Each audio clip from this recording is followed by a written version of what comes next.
Bonjour à tous, dans cette vidéo nous allons voir comment regrouper des données par classe. Dans l'exemple, on nous dit qu'on a demandé aux employés d'une petite entreprise leur salaire mensuel en euros et on nous dit voici les résultats obtenus. Donc le premier employé interrogé a un salaire de 1646 euros par mois, le deuxième un salaire de 1634 euros par mois, etc. Et on nous demande de regrouper ces données dans un tableau avec des classes d'amplitude 100 euros. Alors pour faire cela, on va commencer par faire un rappel. Alors pour étudier une série statistique comprenant de nombreuses valeurs différentes, eh bien on peut regrouper ces valeurs dans des intervalles qu'on appelle des classes. Et donc l'amplitude d'une classe, c'est tout simplement la différence entre la plus grande valeur et la plus petite valeur possible de cette classe. Alors dans la situation de l'exemple, on souhaite des classes d'amplitude 100 euros. Donc un exemple possible de classe d'amplitude 100 euros, ce sera la classe qui va contenir tous les salaires allant de 1500 euros jusqu'à 1600 euros. Et en effet, on voit ici que l'amplitude de cette classe est bien égale à 100 euros, puisque la différence entre la plus grande valeur 1600 euros et la plus petite valeur 1500 euros est bien égale à 100 euros. Donc à présent, nous allons pouvoir regrouper les données dans un tableau avec des classes d'amplitude 100 euros. Donc dans la première ligne de ce tableau, nous allons mettre le salaire réparti sur différentes classes. Et dans la deuxième ligne, nous mettrons l'effectif associé à chacune de ces classes. Alors, en regardant les différents salaires, on constate que le plus petit salaire, c'est le salaire de 1579 euros. Donc la première classe que nous allons considérer, c'est la classe des salaires compris entre 1500 euros et 1600 euros. Donc ici, il s'agit bien d'une classe d'amplitude 100 euros, puisque la différence entre 1600 et 1500 est bien égale à 100. Donc la dernière chose que nous allons dire ici, c'est que dans cette classe, nous allons considérer tous les salaires qui sont éventuellement égaux à 1500 euros. Et donc pour indiquer ceci, nous allons mettre un crochet qui regarde vers le 1500.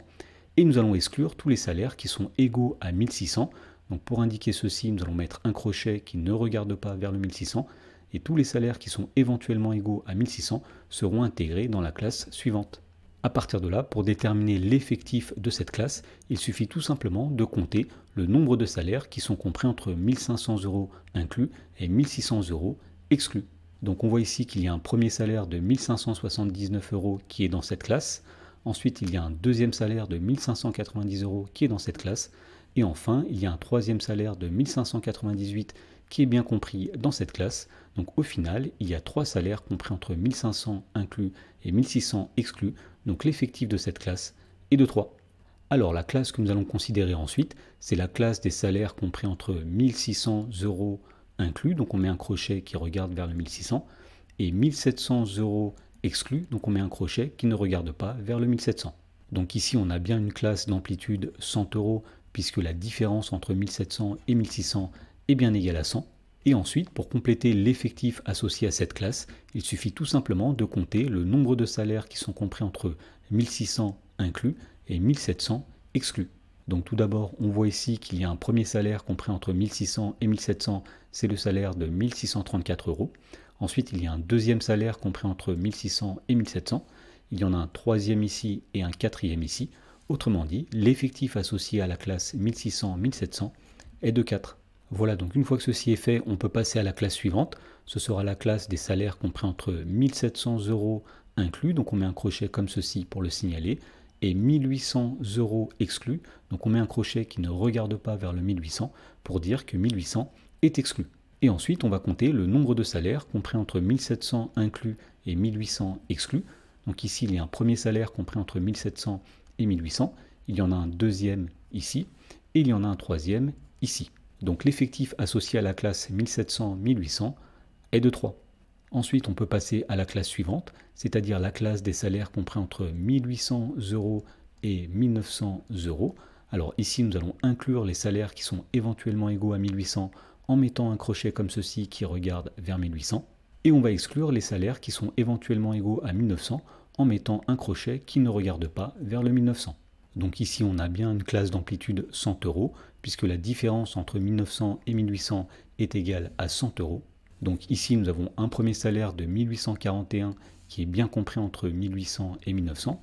Ensuite, on a un deuxième salaire de 1801 qui est bien compris entre 1800 et 1900. Alors ici, nous avons un salaire de 1900 euros, mais nous avons dit que nous excluons de cette classe les salaires qui sont égaux à 1900. Donc finalement, il n'y a que deux salaires compris entre 1800 inclus et 1900 exclus, donc l'effectif de cette classe est de 2. Et pour terminer de compléter ce tableau, nous allons ajouter une dernière classe, ce sera la classe des salaires compris entre 1900 inclus, donc nous mettons un crochet qui regarde vers le 1900 comme ceci, et 2000 exclus, donc nous mettons un crochet qui ne regarde pas vers le 2000. Et ensuite, on remarque que le salaire de 1932 est bien compris entre 1900 et 2000. Ensuite, le salaire de 1900 est bien compris entre 1900 inclus et 2000 exclus. Et enfin, le salaire de 1920 est bien compris entre 1900 et 2000, ce qui veut dire que l'effectif de la classe 1900-2000 est de 3. Et donc, une fois qu'on a écrit cela, on a bien terminé de regrouper les données dans un tableau avec des classes d'amplitude 100 €.